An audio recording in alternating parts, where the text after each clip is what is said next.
حضرت یونس علیہ السلام اللہ تعالیٰ کے بھیجے ہوئے رسولوں میں سے ایک رسول تھے۔ اللہ رب العزت نے آپ کا قرآن مجید میں 6 صورتوں میں ذکر فرمایا اور پوری صورت یونس آپ کے نام پر نازل فرمائی۔ حضرت یونس علیہ السلام کا لقب ذو النون اور آپ کے والد کا نام متا تھا، جیسا کہ اللہ تعالیٰ قرآن مجید میں فرماتے ہیں کہ بے شک یونس علیہ السلام رسولوں میں سے تھے اور اس کے بعد ہم نے انہیں 1 لاکھ بلکہ اس سے بھی زیادہ لوگوں کی طرف رسول بنا کر بھیجا۔ حضرت یونس علیہ السلام موصل کے قریب نینوا بستی کے مکینوں کی رہنمائی کے لیے رسول بنا کر بھیجے گئے تھے۔ حضرت یونس علیہ السلام نے انہیں اللہ تعالیٰ کا پیغام سنایا کہ اللہ تعالیٰ کی عبادت کرو اور اس کے ساتھ کسی کو شریک نہ ٹھہراؤ۔ آپ علیہ السلام کی قوم بڑی سرکش تھی۔ 33 سال کی تبلیغ کے باوجود بھی انہوں نے اللہ تعالیٰ کی وحدانیت کو تسلیم کرنے سے ہی انکار کر دیا۔ حضرت یونس علیہ السلام بہت دل برداشتہ ہو کر انہیں اللہ تعالیٰ کی طرف سے سخت عذاب کی خبر سنائی، جس پر قوم کے سرکش لوگوں نے آپ کی باتوں کا مذاق اڑاتے ہوئے کہا، اگر تمہارے پروردگار کی طرف سے عذاب آنے والا ہے تو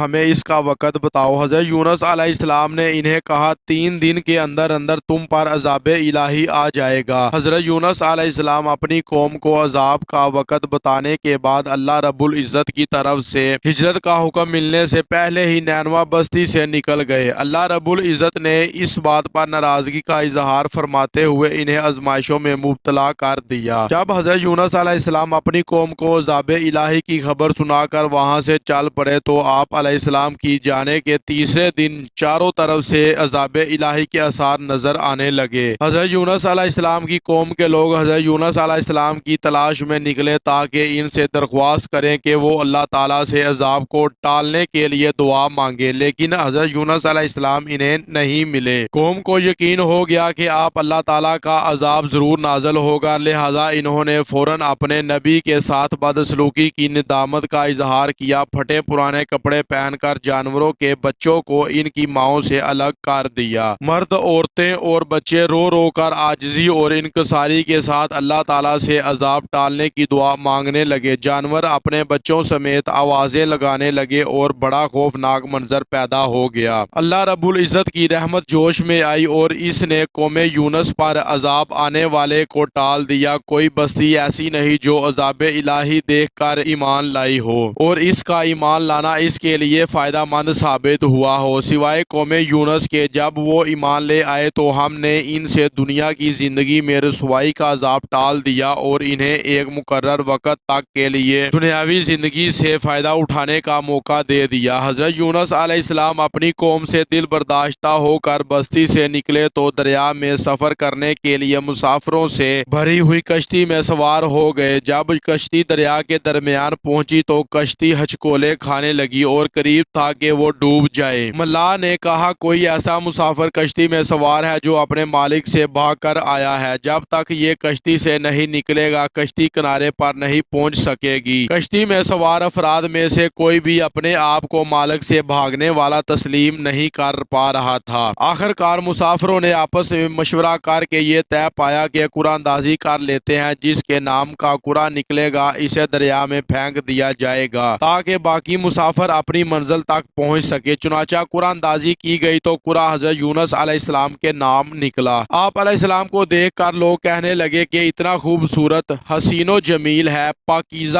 اور معصوم صورت والا اپنے مالک سے بھاگا ہوا نہیں ہو سکتا، لہذا دوبارہ قرعہ اندازی کی جائے۔ جب دوسری بار قرعہ اندازی کی گئی تو پھر حضرت یونس علیہ السلام کا ہی نام نکلا۔ لوگوں نے تیسری بار قرعہ اندازی کرنے کو کہا۔ جب تیسری بار قرعہ اندازی کی گئی تو پھر بھی حضرت یونس علیہ السلام کا ہی نام نکلا۔ آپ فوراً سمجھ گئے کہ اپنے مالک سے بھاگا ہوا غلام میں ہی ہوں، کیونکہ میں اللہ تعالیٰ کی اجازت کے بغیر اپنی بستی سے نکل آیا ہوں، لہذا آپ نے خود ہی دریا میں چھلانگ لگا دی۔ جیسے ہی آپ نے دریا میں چھلانگ لگائی، اللہ تعالیٰ نے دریا کی ایک بہت بڑی مچھلی کو حکم دیا کہ اپنا منہ کھول کر انہیں اس طرح نکل لو کہ ان کے گوشت اور ہڈیوں کو ذرا بھی نقصان نہ پہنچے۔ اس مچھلی نے منہ کھول کر حضرت یونس علیہ السلام کو زندہ سلامت نگل لیا اور دریا کی گہرائی میں چلی گئی۔ حضرت یونس علیہ السلام جب مچھلی کے پیٹ میں پہنچے اور وہاں اپنے آپ کو زندہ محسوس کیا تو اپنی غلطی کا اعتراف کرتے ہوئے اللہ تعالیٰ کے حضور گڑ گڑانے اور اللہ رب العزت کی خوب تسبیحات بیان کی۔ کی۔ جب حضرت یونس علیہ السلام نے اللہ تعالیٰ کی تسبیح کے ساتھ دعائیہ کلمات کہے تو اللہ تبارک و تعالیٰ نے حضرت یونس علیہ السلام کی دعا کو فوراً قبول فرمایا۔ آپ علیہ السلام کو غم سے نجات عطا فرمائی۔ اللہ تبارک و تعالیٰ نے 40 دن کے بعد مچھلی کو حکم دیا کہ دریا کے کنارے جا کر انہیں اپنے پیٹ سے باہر اگل دو۔ مچھلی نے اللہ تعالیٰ کے حکم کی تعمیل کرتے ہوئے حضرت یونس علیہ السلام کو باہر اگل دیا۔ اللہ تبارک و تعالیٰ نے وہاں آپ علیہ السلام پر کدو کی بیل اگا دی۔ حضرت یونس علیہ السلام مچھلی کے پیٹ میں رہنے کی وجہ سے بہت زیادہ کمزور ہو گئے تھے اور آپ کا جسم نرم ہو گیا تھا۔ اس حالت میں اگر آپ ایک